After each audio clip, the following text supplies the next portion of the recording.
Iraq's Ministry of Defence has told the BBC that the second in command of the Islamic State group has been killed in an airstrike by the US-led coalition.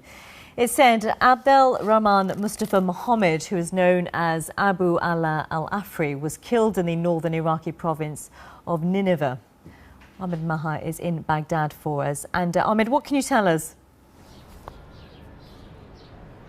Well, this is an official confirmation from the Iraqi Ministry of Defense that today an airstrike by the US-led coalition killed what is understood as the second man in command of the self-declared Islamic State in the northern province of Nineveh.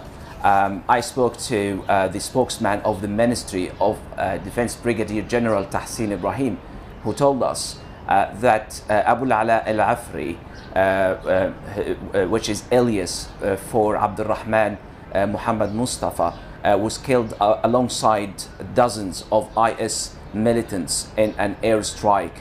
He didn't specify which country that led the airstrike. However, since last summer, the United States is leading a coalition of air power targeting IS militants in the countries in Iraq's fight against the Islamic State extremist group. Abu Ala al-Afri was designated a terrorist by the United States, and the United States has placed a bounty on his head about $7 million.